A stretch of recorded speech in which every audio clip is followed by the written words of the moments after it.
Saludos chicos, en esta clase asincrónica vamos a hablar de la insuficiencia renal aguda y crónica.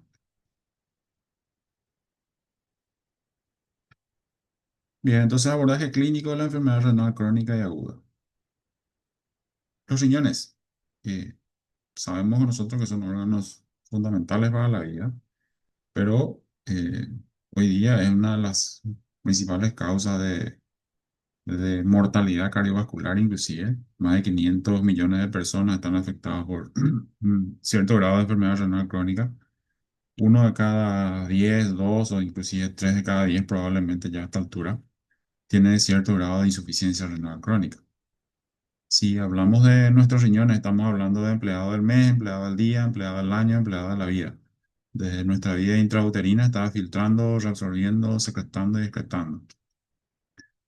¿Por qué tanta preocupación si hay manera de suplantar la funcionalidad del riñón, perdón? Porque fíjense, si nuestros riñones de manera normal, trabajando 24 horas al día, eso equivale a 10.000 minutos en la semana, con una tasa de filtrado de 120 ml minuto, va a filtrar a 1.200 litros en la semana. Si nosotros reemplazamos por una hemodiálisis, los pacientes se dializan 3 veces por semana, por 4 horas, eso equivale a 720 minutos en la semana. Con un clearance mayor inclusive, solamente vamos a lograr filtrar 200 litros por semana.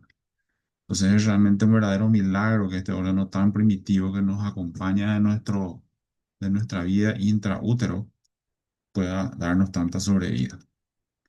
Bien, definiendo la insuficiencia renal crónica, daño renal más de 3 meses acompañado de datos histopatológicos, imagen y laboratorio. Menos de 60 ml minuto, lo hemos establecido por un tiempo más de 3 meses. Tiene grados según la tasa de filtrado glomerular y según el grado de proteinuria. Y esto combinado nosotros usamos para estadificar la enfermedad renal crónica. La principal causa es la diabetes mellitus, sigue la hipertensión arterial, enfermedad renovascular y otras causas. Entonces, diabetes mellitus tipo 1, tipo 2 y nefropatías no diabéticas, hipertensión, vasculitis. Em, ¿Por qué es importante que nosotros detectemos pacientes con enfermedad renal crónica? Si ustedes ven de normal, riesgo aumentado, daño renal, funcional baja, insuficiencia renal, la flecha es bidireccional, pero del lugar en donde no regresamos es de aquí. Entonces, básicamente es la complicación más grave. Vamos a encontrar factores de susceptibilidad, factores iniciadores, factores de progresión y factores de estadio final. En cada uno de estos factores vamos a encontrar eh, datos en común. O sea, están presentes en como todo, dentro de todos estos factores, tanto de susceptibilidad, iniciadores o de progresión. El principal que está ahí es la diabetes, la hipertensión, la obesidad, la dislipidemia.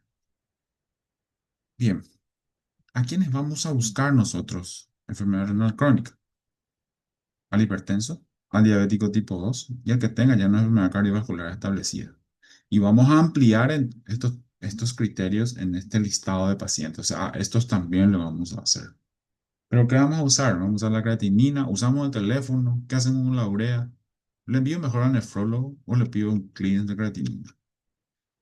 Bien, el gol estándar para medir la filtración glomerular es el clearance de inulina, pero como podemos ver es un método directo, pero no es factible en la práctica clínica porque es muy complicada la metodología de la medición. Entonces lo que usamos son métodos indirectos como la creatinina, el aclaramiento de creatinina y lo que hoy día utilizamos más son las calculadoras, sobre todo el CKE-EPI. Esto ustedes lo pueden encontrar en sus teléfonos, introducen los datos y le va a dar la tasa de filtrado glomerular. ¿Cómo hacemos cribado? Paciente más de 60 años, hipertenso, diabético, cardiópata, antecedentes de enfermedad renal crónica. Y medimos la tasa de filtrado glomerular y tenemos que pedir el cociente albuminuria creatininuria. Y esto juntamos y aplicamos este algoritmo para la toma de decisiones. ¿Cómo hacemos el diagnóstico? La aproximación lo hacemos con la historia clínica, el examen físico, pruebas complementarias, diferenciar entre IRA y IRC y el diagnóstico etiológico de enfermedad renal crónica ya una vez hecho ese diagnóstico diferencial. ¿Qué datos importan en la historia? Antecedentes familiares, la presencia de diabetes, hipertensión, síntomas urinarios, infecciones recientes, la presencia de exantema o artritis que puede sugerirnos la posibilidad de una enfermedad autoinmune. Si esto progresa, vamos a tener con cortejo sintomatológico de lo que es un síndrome urémico, tanto en IRA como en IRC. La IRA es definida según también la tasa de filtrado glomerular, se utilizan estos acrónimos, el RIFLA y el AKIM, dependiendo del filtrado glomerular y de la disminución del volumen urinario. Tiene grados también según esos datos. Causas de ira, prerrenal, todo lo que esté antes del riñón, postrenal, todo lo que esté después del riñón y renal dentro del riñón. Prerrenal, todo lo que indique deflexión de volumen o problema de la autorregulación renal. Postrenal, toda obstrucción y renal, ya sea enfermedades glomerulares, túbulos intersticiales, vasculares. Nefrotoxinas, ya sea exógenas o endógenas, y la necrosis tubular aguda, ya sea por también nefrotoxinas o progresión de una ira prerrenal. Este es un esquema donde nos muestra los lugares donde se producen los daños en el riñón. Es importante entender la dinámica de la autorregulación renal, que tiene un límite de presión arterial media de 80 milímetros de mercurio. Por debajo de esto se va a perder, y recordar que los riñones envejecen y a medida que va pasando el tiempo, estos riñones se vuelven duros, estas arterias se vuelven duras y también se pierde la tasa de filtrado glomerular. Por ende, cuando nosotros utilicemos algunos fármacos, puede desencadenarnos una insuficiencia renal aguda. Postrenal, ya dijimos todo lo que indique obstrucción. Factores de riesgo para IRA: sepsis, enfermedades críticas, cirugía cardíaca, nefrotóxicos, radiocontraste. En cuanto a los nefrotóxicos, uso de contraste, aminoglucósidos, anfotericina, AINE, beta-lactámicos, sulfa, aciclovir, todos estos fármacos son de uso extremadamente frecuente en nuestra práctica diaria y por ende tenemos que tener cuidado con ello. Un dato importante a analizar en los pacientes con insuficiencia renal aguda, esto suele ser pregunta de examen, el sedimento urinario. Según el hallazgo del sedimento que puede estar sugiriéndonos. Las imágenes en la insuficiencia renal aguda básicamente son riñones grandes, insuficiencia renal crónica, riñones pequeños, pero existe insuficiencia renal crónica con riñones normales o grandes como la diabetes, poliquistosis, obstrucción crónica, mieloma y amiloidosis. Otra manera de estudiar los riñones a través de una biopsia renal. Esto suele ser también motivo de pregunta de un examen. ¿Cuándo indicamos biopsia? Cuando no hay una causa evidente de IRA. Si hay evidencia de enfermedad extrarrenal, proteinuria marcada, hematuria persistente, una oliguria más de 3 semanas. El tratamiento es eliminar la causa y medidas de soporte. ¿Cuándo vamos a sustituir la funcionalidad renal en estos pacientes? Vamos a usar este acrónimo: A, E, I, O, U. Acidosis metabólica severa que no responde a tratamiento médico, electrolitos, sobre todo el potasio, intoxicación por fármacos dializables, la sobrecarga de volumen y síntomas severos de uremia. Ampliamos estos conceptos cuando tenemos anuria, oliguria, edema significativo, ya dijimos, disnatremia severa, hipernatremia y la intoxicación por fármacos que puedan ser dializados.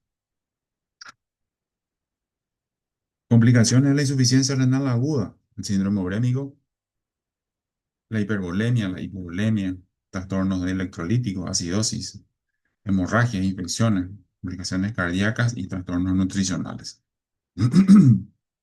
Bien, volviendo un poco a la enfermedad renal crónica, nosotros, uno, tenemos que encontrarlo a tiempo, y cuando lo encontramos, tenemos que detener la progresión. ¿Cómo yo defino progresión?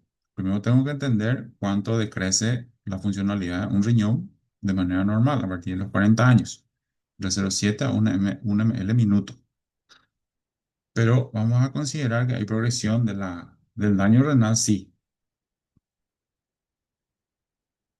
Desciende más de 5 ml minuto en un año o más de 10 en 5 años. O sea, algo está sucediendo y esto tenemos que tratar de frenar. ¿Qué va a favorecer a que progrese la enfermedad renal crónica? La proteinuria persistente, la presencia de diabetes no controlada, la hipertensión también, enfermedad cardiovascular, tabaquismo, obesidad, tratamiento crónico con AINES. La raza también favorece una obstrucción del tracto urinario. La recomendación es estimar la tasa de filtrado glomerular, la albuminuria, y cada 2 meses si hay datos de deterioro, cada 3 meses en pacientes que tienen diagnóstico no IRC y anual en todos los pacientes que tengan enfermedad renal previa conocida. Pero no lo podemos hacer solo. ¿Cuándo lo vamos a enviar al nefrólogo? No es que yo tenga una creatinina 1,5 y lo envío al nefrólogo de manera directa, pero debiera de enviarlo cuando tengo cierto grado de enfermedad renal crónica ya. Y estas son las indicaciones cuando le vamos a enviar al nefrólogo. ¿Por qué es importante? Porque la derivación tardía favorece a peores pronósticos. Entonces, cuando tengamos un estadio avanzado o datos de progresión, necesitamos la ayuda del nefrólogo. ¿Cómo vamos a manejar objetivos? Retrasar el ingreso a diálisis y disminuir la mortalidad una vez que haya entrado un tratamiento sustitutivo renal. ¿Qué datos tener en cuenta? La dieta, la presión arterial, uso de fármacos nefroprotectores, corregir la dislipemia, control de la glicemia, abstinencia tabáquica, identificar y tratar esos factores de progresión. Estos últimos años venimos viendo la aparición de fármacos que realmente impactan en la sobrevida de estos pacientes. Estamos hablando de la empaglifosina,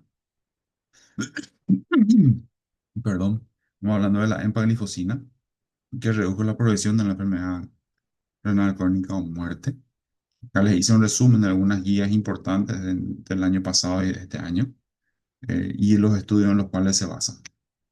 También los agonistas de GLP-1, como la semaglutide, disminuyó también la mortalidad. Acá también un resumen.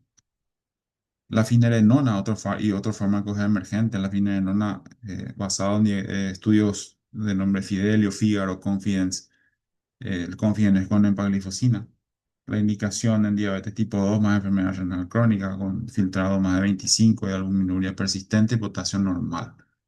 Y fármacos emergentes como el sparsentan o el cibosentan más dapaglifosina. La manera de usarlo, el algoritmo práctico IECA o ARA2 en todo paciente con insuficiencia renal crónica y albuminuria. Añadir ISLGT2 y tasa de filtrado más de 20. Considerar en pacientes con diabetes tipo 2, enfermedad renal crónica, considerar agonista GLP-1. Si la albuminuria persiste, finerenona. Y combinación de ISLGT2 más finerenona, prometedora en el futuro. En este esquema de la dosificación y las indicaciones y qué alertas tener en cuenta. Según las guías clínicas publicadas últimamente también, acá les dejo algunas recomendaciones. Bien, dijimos en un principio que lo que nosotros queremos prevenir es la muerte. O sea, tenemos que tratar de frenar la progresión del daño renal establecido. Reiteramos de vuelta, cesación tabáquica, la dieta, el peso, ejercicio, manejo de la hipertensión, la proteinuria, control de la diabetes, la dislipidemia, la anemia y otros factores de progresión. Aspirina, dosis baja. Bien. Tratamiento conservador, identificar factores evitables o reversibles, una serie de factores. Tratar complicaciones, alteraciones hematológicas, corrigiendo la anemia, ya sea con hierro o eritropoyetina. Tratamiento de las alteraciones del metabolismo óseo mineral también. ¿Por qué hay una importante tasa de mortalidad cardiovascular en estos pacientes? Bien, es la causa más frecuente de muerte en pacientes con enfermedad renal crónica, es de causa cardiovascular. El riesgo de morir por enfermedad cardiovascular es 30 veces mayor en aquellos que tienen insuficiencia renal crónica avanzada comparando con la población normal. Pero ¿cuándo empieza este riesgo de enfermedad renal crónica? Y empieza ya allá arriba, cuando la tasa de filtrado está en menos de 70. No es cuando entró en diálisis, mucho antes ya empezó. Entonces, inclusive estos pacientes con insuficiencia renal crónica son más propensos a morir antes que entrar a diálisis. ¿Qué es lo que sucede? Hay hipertensión, expansión de volumen, anemia, miocardiopatía hipertrófica, fibrosis miocárdica, falla cardíaca, aterosclerosis acelerada, cardiopatía isquémica, enfermedad arterial periférica, ACV, amputaciones. O sea, es la tormenta perfecta. ¿Cuándo vamos a indicar terapia de reemplazo renal? Indicaciones de diálisis son preguntas de examen.